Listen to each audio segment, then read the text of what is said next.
Friends ఇక ఎపిసోడ్లోకి అయితే వెళ్ళిపోదాం. స్వప్న శ్రీమంతం ఇక పుట్టింట్లో జరిపించడానికి ఫిక్స్ చేస్తారు.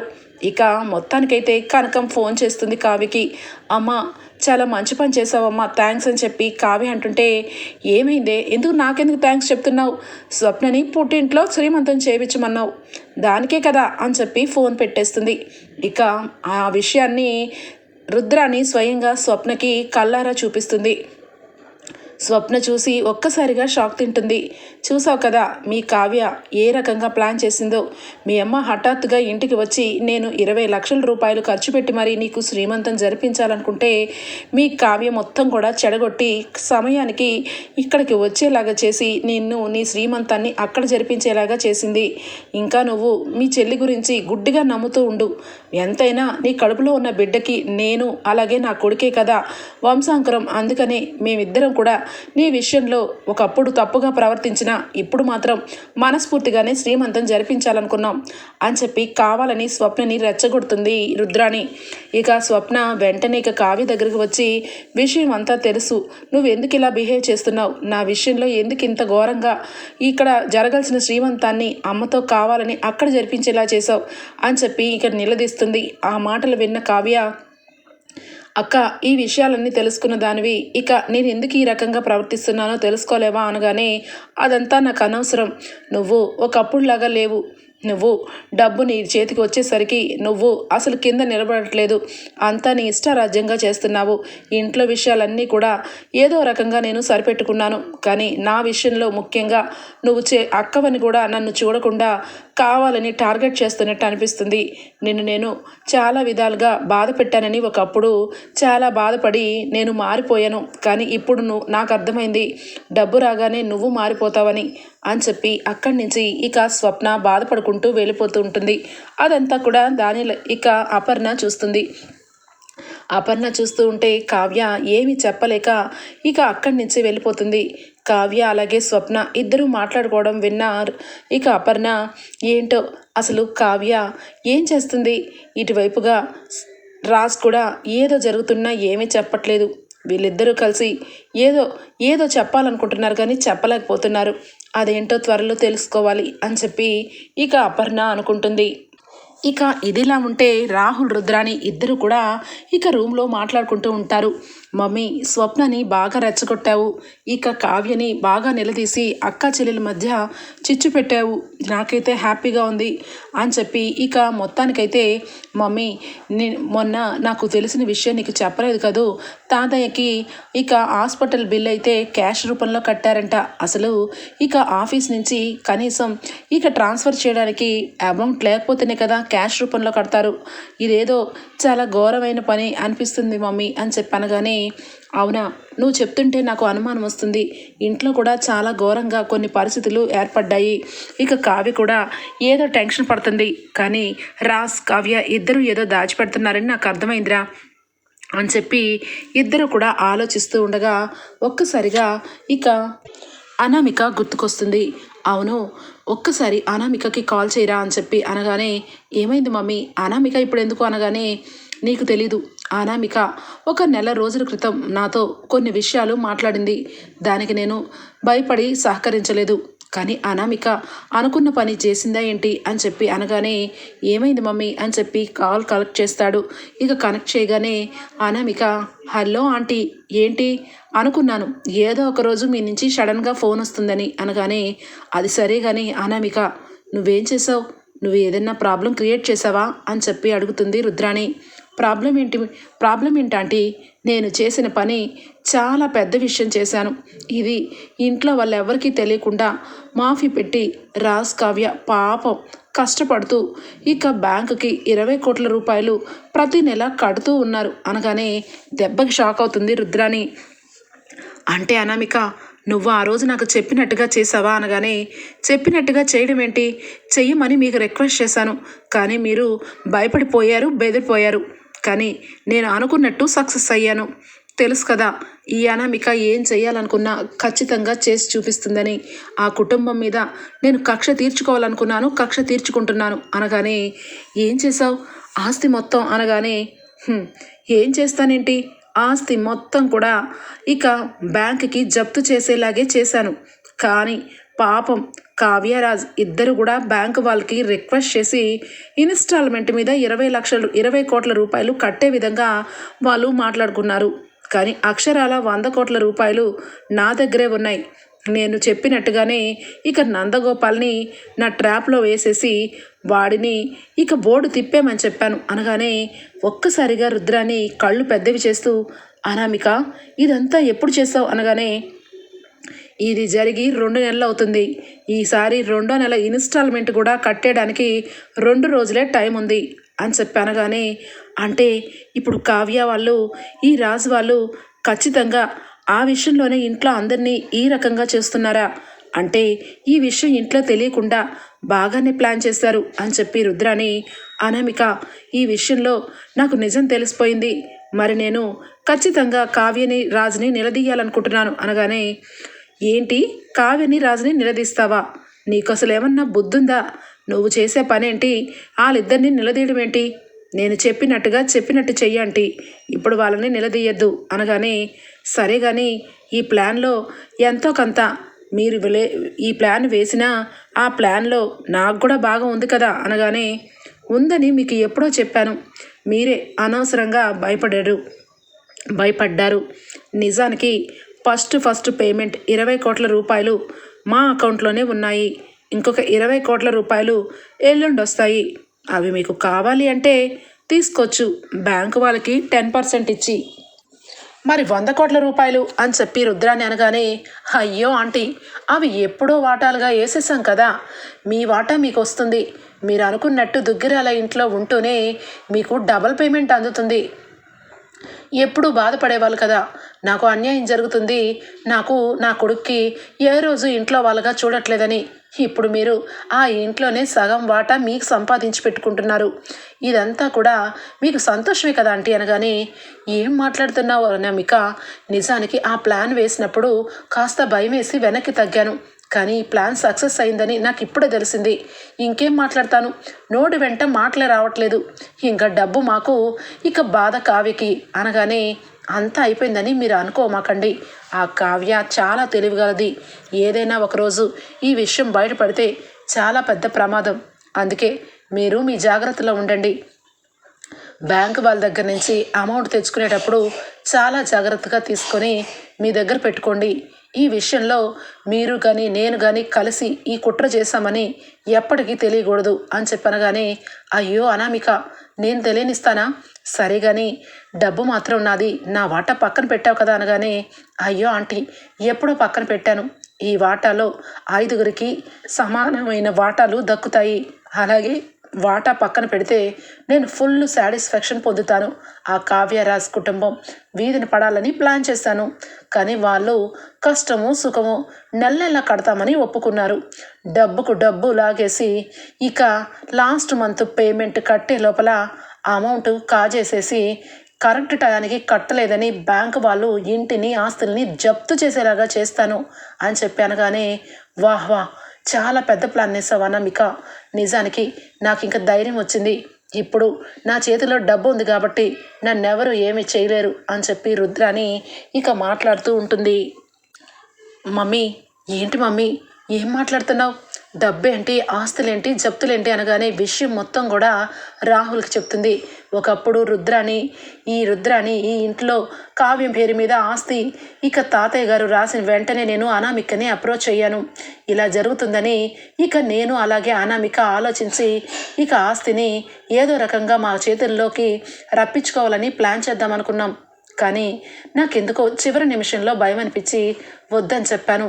ఇక తెలుసు కదా నందగోపాల్ ఒకప్పుడు అనామికకి ఫ్రెండు, ఇప్పుడు కూడా ఫ్రెండే.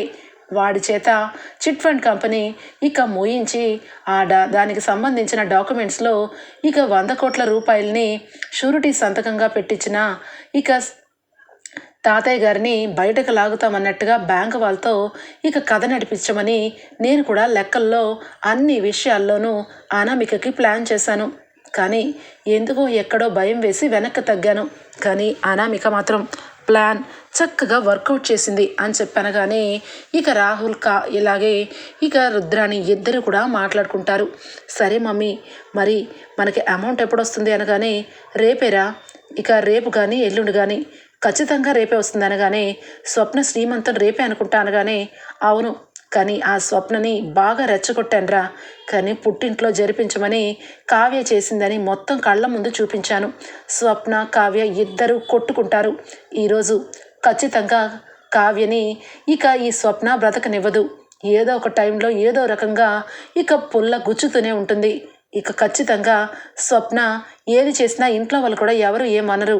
ఎందుకంటే కావ్య ఆల్రెడీ ఇంట్లో చాలా విషయాల్లో భోజనం దగ్గర నుంచి, కారు విషయం దగ్గర నుంచి, ఇంట్లో తాతయ్య గారి హాస్పిటల్ బిల్ దగ్గర నుంచి అన్నీ కూడా కట్ చేసుకుంటూ వచ్చింది. కాబట్టి ఇక పెద్ద ఆవిడ ఇందిరాదేవి దగ్గర, అలాగే మా వదిన అపర్ణ దగ్గర కూడా ఇక మాట్లాడడానికి ఏమీ ఉండదు. చూసి మనం సంతోషించడం, క్యాష్ చేసుకోవడం అని చెప్పి ఇద్దరు కూడా ఇక చాలా హ్యాపీగా ఉంటారు. ఇక కావ్య వంట పూర్తి చేసి ఇక క్యారేజ్ తీసుకొని కళ్యాణ్ కోసం హాస్పిటల్కి వెళ్తుంది. అక్కడికి వెళ్ళగానే కళ్యాణ్ పాట మొత్తం కూడా కంప్లీట్ చేసి ఇక పాటని రిహార్సల్స్ చేస్తూ ఉంటాడు. ఇక కావ్య వెళ్ళగానే వదినా అని చెప్పి, వదినా ఇది నా కొత్త పాట అని చెప్పి చూపించగానే కావ్య మనస్ఫూర్తిగా ఇక పేపర్లో ఉన్న పాటని అస్సలు తలకెక్కదు.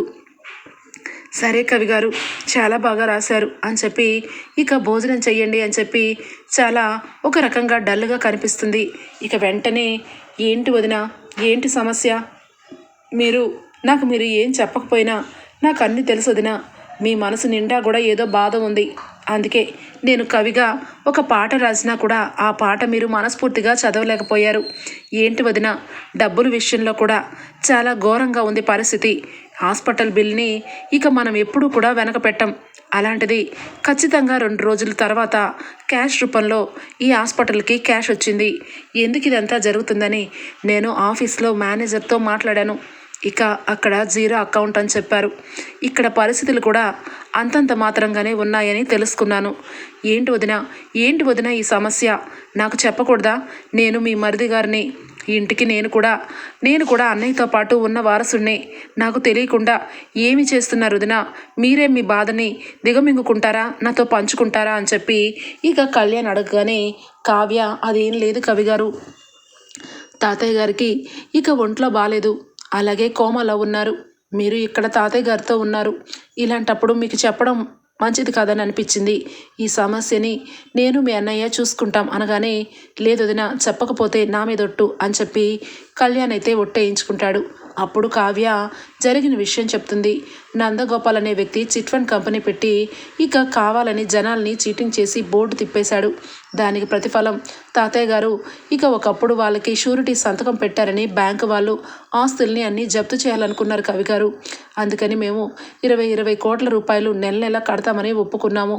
అందుకే ఇంట్లో ప్రతి ఒక్క విషయం ఖర్చులోనూ ఆలోచించి ఏ ఖర్చు ఎక్స్ట్రా అవుతుందో ఏమి ఖర్చులు అవ్వకుండా నేను అన్నీ కూడా ఇలా చేస్తూ వచ్చాను.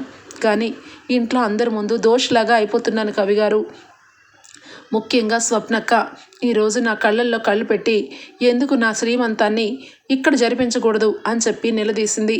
అలాగే మొన్న అత్తయ్య గారి విషయంలో, అలాగే అమ్మమ్మ గారి విషయంలో, చివరికి తాతయ్య గారి విషయంలో కూడా డబ్బు టయానికి కట్టలేకపోయాను అని చెప్పి విషయం మొత్తం కూడా కళ్యాణ్కి చెప్తుంది. అప్పుడు కళ్యాణ్ ఒక్కసారిగా ఏంటి వదిన, ఒక్క నిమిషం, నందగోపాల్ చిట్ ఫండ్ కంపెనీ, ఈ వ్యక్తి ఆల్రెడీ అనామికకి చాలా క్లోజ్ ఫ్రెండ్ అని చెప్పి ఒక్కసారిగా ఫేస్బుక్ ఓపెన్ చేసి చూడదినా ఈ నందగోపాలేనా అనగానే ఎస్, ఈ నందగోపాలే కళ్యాణ్ అనగానే అనామికకి చాలా క్లోజ్ ఫ్రెండ్, కాలేజ్ టైం నుంచి ఇద్దరు బెస్ట్ ఫ్రెండ్స్ అని నాకు చాలాసార్లు చెప్పింది. ఈ వ్యక్తితో అనామిక ఏమన్నా ట్రాప్ చేపించి కావాలని మన ఇంటిని అలాగే ఆస్తుల్ని కొట్టేద్దామని చూస్తుందేమోనని అనిపిస్తుంది వదిన. ఎందుకంటే అనామికకి డబ్బు పిచ్చి, అలాగే ఇక డబ్బు కోసం ఏదన్నా చేసే రకం అనగానే ఒక్కసారిగా కావ్య ఇక కిరీటం బంగారం విషయంలో ఆలోచిస్తుంది. ఇక వెంటనే ఇక కావ్యకి అర్థమైపోతుంది, అవును కళ్యాణ్, నువ్వు చెప్పింది అక్షరాల నిజమే.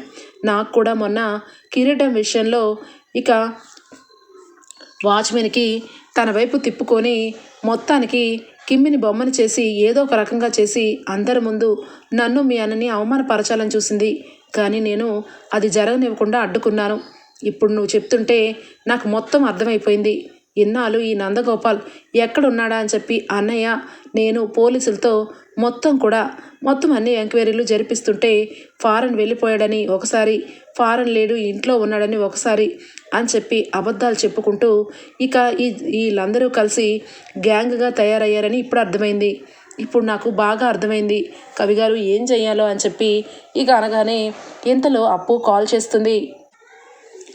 అప్పు ఏంటి ఈ టైంలో కాల్ చేసావు అనగానే ఈ టైంలో కాల్ చేయడం కాదు, నేను ఒక్కసారి నువ్వు వెనక్కి తిరిగి చూస్తే గేటు దగ్గర నువ్వే చూసి షాక్ అయిపోతావు అనగానే గేటు దగ్గర ఎవరున్నారు అని చెప్పి కావ్య అలాగే కళ్యాణ్ చూడగానే అప్పు చక్కగా పోలీస్ ఆఫీసర్గా యూనిఫామ్ వేసుకొని ఇక కనిపిస్తుంది.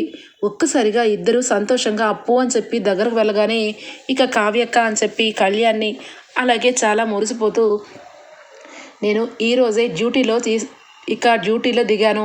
నన్ను ఒక వారం రోజుల ముందే సెలెక్ట్ చేసి నా విషయంలో ఇగో ఎస్ఐగా ఈరోజే నేను ఇక డ్యూటీ తీసుకున్నాను. ఇది మీ అందరికీ సర్ప్రైజ్ చేద్దామని ఎవరికీ తెలియకుండా ఇక్కడికి వచ్చాను. నేను తాతయ్య గారి ఆశీర్వాదం తీసుకోవాలి అని చెప్పి కాళ్ళకు దండం పెట్టుకుంటుంది అప్పు. ఇక కళ్యాణ్ కావ్య ఇద్దరు మొహాలు చూసి ఏమైందక్క, ఎందుకు బాధపడుతున్నావు? కళ్యాణ్ ఏమైంది కవి అని చెప్పి అనగానే విషయం మొత్తం అప్పుకు చెప్పగానే ఇక అప్పు అయితే అవునా, ఇంత ఘోరంగా ఈ రకంగా ఐడియా వేసి ఆస్తుల్ని కొట్టేద్దామని ఇక మనల్ని రోడ్డు మీద నుంచోపెడదామని ఇంతగా ప్లాన్ వేసిందా ఆ అనామిక, దాని సంగతి నేను చూస్తాను అని చెప్పి ఇక అప్పు అయితే ఇక వెంటనే పోలీస్ ఆఫీసర్ అయింది కాబట్టి తనకంటూ ఒక 10 మంది పోలీసుల్ని తీసుకొని ఇక చక్కగా అనామికని ఇక అలాగే అనామిక ఏం చేస్తుందో అన్ని విషయాలు తెలుసుకోవడానికి అనామికకు తెలియకుండా సివిల్లోనే ఆ చుట్టుపక్కలే ఇక అప్పు అయితే కాపు కాస్తుంది. ఇక ఇదిలా జరుగుతూ ఉండగా స్వప్న ఇంట్లో ఇక ఒక మూల కూర్చొని ఆలోచిస్తూ ఉంటే స్వప్న దగ్గరికి రాహుల్ రుద్రాని ఇద్దరు వస్తారు. ఏమైంది, ఎందుకంత డల్గా ఉన్నావు? ఇదంతా మీ అక్క మూలంగానే, మీ చెల్లి మూలంగానే. నువ్వు కూర్చొని ఇక్కడ నువ్వు బాధపడుతూ ఉంటే ఆగిపోయేవన్నీ ఆగిపోతాయా?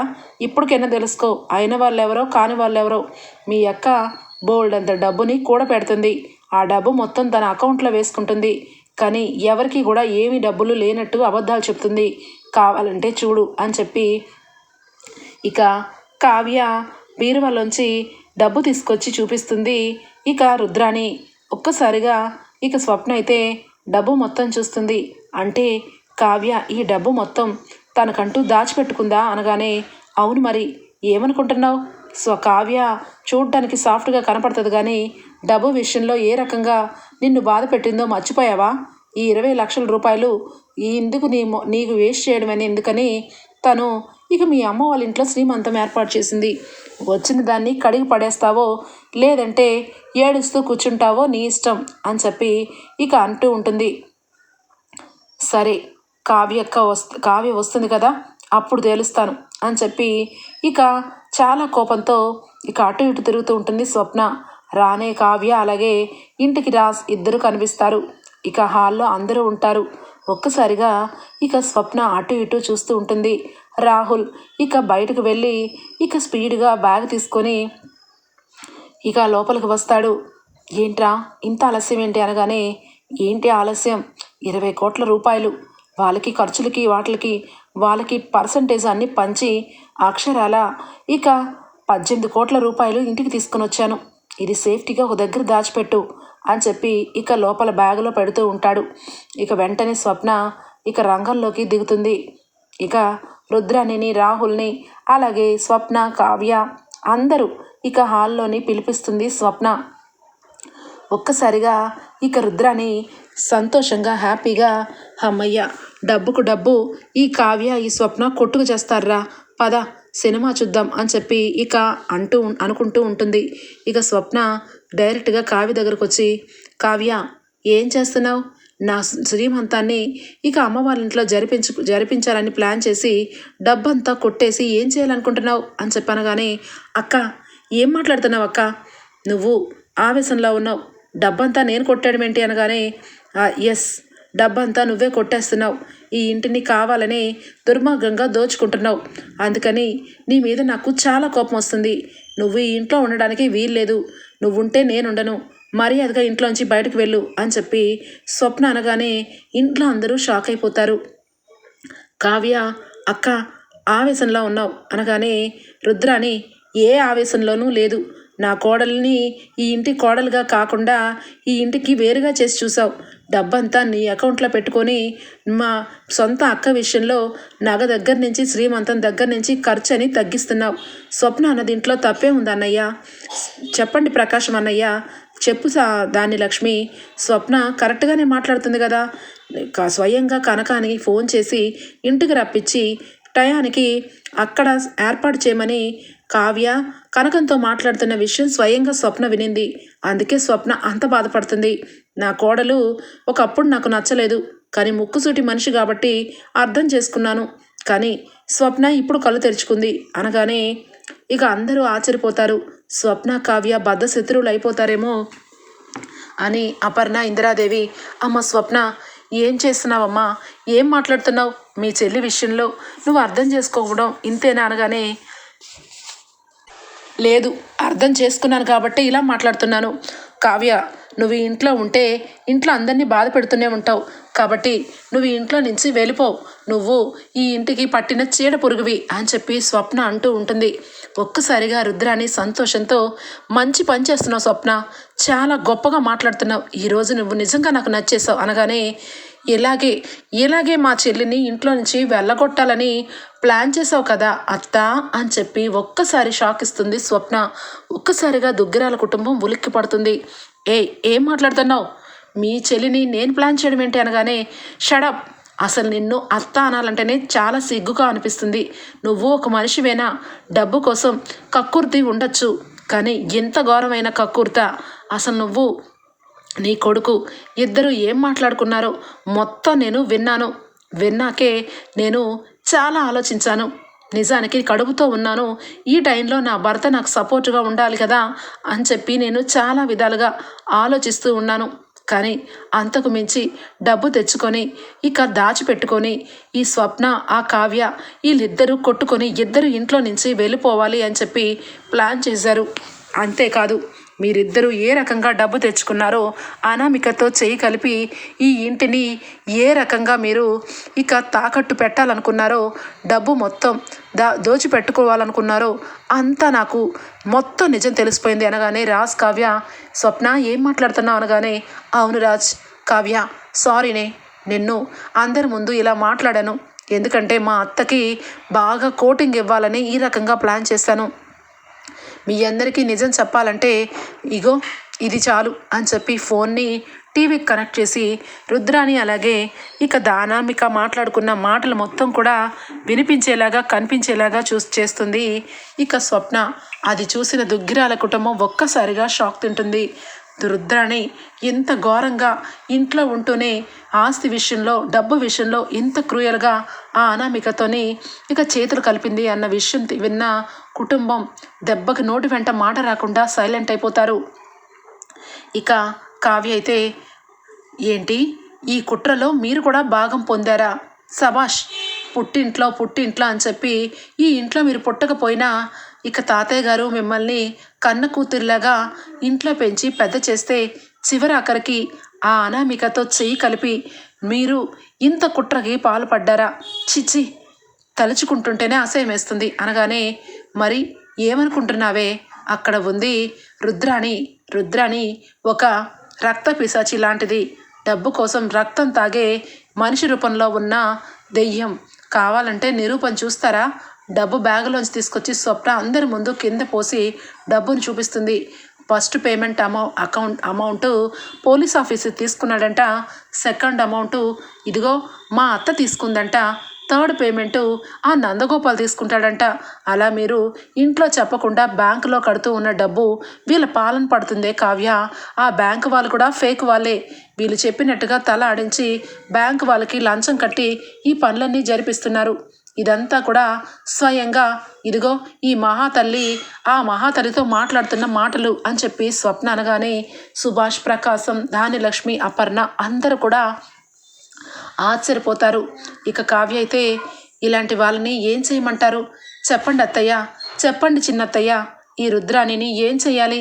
ఆస్తి మొత్తం కూడా ఆరతి కర్పూరంలా ఇక బయటకు వెళ్ళిపోతుంటే మధ్యలో నేను అలాగే మీ అబ్బాయి గారు ఎంత నలిగిపోయామో, ఎంతమందితో ఎన్ని మాటలు పడ్డామో ఆ భగవంతుడికే తెలియాలి. కానీ నిజం నిప్పు లాంటిది, ఏదో ఒక రోజు బయట పడాల్సిందే, అదే ఈరోజు అని చెప్పి కావ్య అంటుంది. ఇక అప్పుడే కళ్యాణ్ వచ్చి, అమ్మా ఈ మొన్నటి వరకు రుద్రాణి చాలా మంచిదని, రుద్రాణి అత్తతో చేతులు కలిపి తాతయ్య గారిని కోమల్లోకి వెళ్ళేలాగా డైరెక్ట్గా అయినా ఇండైరెక్ట్గా అయినా నువ్వు కారణమయ్యావు. అక్కడ కాగకుండా ఆస్తి విషయంలో కోర్టుకు వెళ్తానన్నావు. ఈ ఆస్తి మొత్తం కూడా కొట్టేయడానికి నీ ముద్దుల మాజీ కోడలు అలాగే ఈ రుద్రాణి ఇద్దరూ కలిసి ఇంత కుట్ర పన్నారు. ఇప్పటికైనా తెలిసిందా అమ్మా తనెవరో మనెవరో? ఆస్తులు అంతస్తులు ఎప్పుడు కావాలని నువ్వు అనుకుంటూ ఉన్నావు, కానీ నీ పక్కనే ఉంటూ ఈ ఆస్తి మొత్తం కూడా కరగదీసేలాగా ప్లాన్ చేసిందమ్మా ఈ రుద్రాణి అని చెప్పి కళ్యాణ్ అనగానే ఇంట్లో అందరూ కూడా కళ్యాణ్ మాటలకి, అక్కడ జరిగిన సిచ్యువేషన్కి అన్నీ కూడా ఒక్కసారిగా కంటబడేసరికి రుద్రాణికి ఏం మాట్లాడాలో అర్థం కాదు. ఇక రుద్రాణి అయితే ఇప్పుడు అడ్డంగా దొరికిపోయాను, ఖచ్చితంగా నన్ను పోలీస్ స్టేషన్కి తీసుకొని వెళ్తారు. ఇప్పుడు నేను ఏం చెయ్యాలి? ఏం చేస్తే నేను ఇక్కడి నుంచి తప్పించుకోగలుగుతాను అని చెప్పి, స్వప్న, కావాలని నన్ను ఇరికించద్దు. డబ్బు తీసుకున్న మాట వాస్తవమే, కానీ ఆస్తి విషయంలో కాదు. నాకు అనామిక సడన్గా కాల్ చేసింది, మీకు డబ్బు కావాలంటే నేను ఇస్తానంది. నేను వాళ్ళ దగ్గర అప్పుగా తీసుకున్నాను, ఈ విషయం నాకు తెలీదు అని చెప్పి అబద్ధాన్ని చెప్పబోతూ ఉంటే ఒక్కసారిగా ఇక క్లాప్స్ కొట్టుకుంటూ అప్పు వస్తుంది. సబాష్, ఇంకా మీరు తప్పు ఒప్పుకోకుండా బాగానే కవర్ చేస్తున్నారు. అక్కడ నీ పార్ట్నర్ని, ఈ బోర్డు తిప్పేసిన వెళ్ళిన వ్యక్తిని ఇద్దరిని అరెస్ట్ చేశాను. వాళ్ళిద్దరూ నిజాలు చెప్తున్నారు. ఒకసారి మీరు బయటకు వచ్చి చూస్తే ప్రపంచంలో ఏం జరుగుతుందో తెలుస్తుంది అని చెప్పి స్వప్న అప్పు చెప్పగానే ఇంట్లో అందరూ అప్పు పోలీస్ ఆఫీసర్గా రావడం, అలాగే బయటకు రండి అని చెప్పి చెప్పడం, ఇంట్లో అందరూ బయటకు వెళ్ళడం అంతా జరుగుతుంది. ఇక మొత్తానికైతే మీడియా వాళ్ళు, పోలీసులు, జనాలు అందరూ ఉంటారు దుగ్గిరాల కుటుంబం ముందు. ఒక్కసారిగా అందరి ముందు ఇక అనామిక చంప చెల్లు అనిపిస్తుంది. అప్పు అయితే, నువ్వు నీ పార్ట్నర్తో కలిపి వేసిన కుట్ర మొత్తం తెలిసిపోయింది. దానికి సంబంధించిన సీసీటీవీ ఫుటేజ్ మొత్తం నా దగ్గర ఉంది. ఇంకా మీరందరూ కలిసి మీ మనిషిని వదిలేస్తే పచ్చడి చేస్తారు. జనాల్లో వదిలేయమంటారా, లేదంటే నిజాలు ఒప్పుకుంటావా? నువ్వు నిజాలు ఒప్పుకోపోయినా కోర్టులో సబ్మిట్ చేయడానికి మా దగ్గర ఆధారాలు ఉన్నాయి అని చెప్పి అప్పు అనగానే అనామికకి ఏం మాట్లాడాలో తెలీదు. ఇక సామంత్ అయితే, చిచ్చి, అనవసరంగా నీలాంటి దాన్ని పక్కన పెట్టుకొని చివరాఖరికి నా కంపెనీ మూసేలాగా చేశావు. మొట్టమొదటిసారి నుంచి ఏదో విధంగా ఎన్నో దెబ్బలు తినేలా చేశావు. చివరాఖరికి మీడియా ముందు నుంచో పెట్టేశావు అని చెప్పి చేదరించుకుంటాడు సామంత్ అయితే. ఇక ధాన్యలక్ష్మి ఒక్కసారిగా రుద్రాన్ని చంప పగలకొట్టి, తప్పు చేసి ఇంట్లో ఉండే అర్హత నీకు లేదు. ఇంట్లో అందరినీ పక్కన పెట్టి నువ్వు చెప్పిన మాయ మాటలకి నేను కూడా నీలాగా దెయ్యంలాగా మారిపోయి ఇంట్లో అందరినీ బాధ పెట్టాను. ముఖ్యంగా మావయ్య గారు కోమాలోకి వెళ్ళిపోయేలాగా నేనే చేశాను. దానికి ఫలితం ఇప్పుడు అనుభవిస్తున్నాను అని చెప్పాను. కానీ సభాష్ ధాన్యం, ఇన్ని సంవత్సరాలుగా నీ నోట్లో నుంచి ఇన్ని మాటలు విన్నాను అంటే నిజానికి చాలా గ్రేట్గా అనిపిస్తుంది. నువ్వే కాదు, నేను కూడా నీతో పాటు మారిపోయి కావ్యని, రాజుని అనుమానించాను. ముఖ్యంగా కావ్యని బాధ పెట్టాను. ఇంత ఆస్తి తీసుకొని 100 కోట్ల రూపాయలు డబ్బు దోచేసి మళ్ళా పేమెంట్స్ రూపంలో డబ్బు కట్టించుకొని ఇంట్లో వాళ్ళందరినీ రోడ్డు మీద పెట్టాలని ఎంత ప్లాన్ చేసినా ఈ రుద్రాని, అనామికని ఎట్టి పరిస్థితుల్లోనూ వదిలిపెట్టము. కోర్టుకు వెళ్ళి వీళ్ళిద్దరికీ శిక్ష పడే వరకు అస్సలు వదిలిపెట్టను అని చెప్పి ప్రకాశం, సుభాష్ అందరి ముందు ఇక మీడియా ముందు మాట్లాడతారు. మీడియా వాళ్ళందరూ కావ్యని, రాజుని చాలా పొగుడతారు. ఎంతైనా పెద్దింటి వాళ్ళు, పెద్దింటిలాగే ఆలోచిస్తారు. ఆయన కోమాలో ఉన్న ఆయన పెట్టిన సంతకానికి విలువనిచ్చి దుగ్గిరాల కుటుంబానికి వారసుడైన రాజ్ ఆ గౌరవంగా డబ్బు కట్టాలని ఎంతగానో తప్పించిపోయాడు. ఇంట్లో వాళ్ళ విషయంలో ఎవరికి విషయం తెలియకుండా ఎవరి మనసు బాధ పెట్టలేదు. నిజంగా మీరు చాలా గ్రేట్ కావ్య, రాజ్ అని చెప్పి టీవీల వాళ్ళు రాజ్ కావ్యని మెచ్చుకుంటారు. ఇక అనామికని, సామంతిని, అలాగే రుద్రాణిని, రాహుల్ని జీబులో ఎక్కించుకొని తీసుకుని వెళ్ళిపోతారు. 100 కోట్ల రూపాయలు అందరికీ పంచిపెట్టి రాజ్ వాళ్ళ ప్రాపర్టీ సంబంధించిన ఎంతవరకు డబ్బు కట్టారో ఆ డబ్బుని, అలాగే ఇంటి పేపర్ని అన్నీ కూడా మీడియా సాక్షిగా రాజ్ కావ్య చేతిలో పెడుతుంది ప్రభుత్వం అయితే. ఓకే ఫ్రెండ్స్, రాబోయే ఎపిసోడ్స్లో ఈ విధంగానే జరగబోతుంది. మీకు నచ్చినట్లయితే లైక్ ఇచ్చేయండి ఫ్రెండ్స్. బాయ్.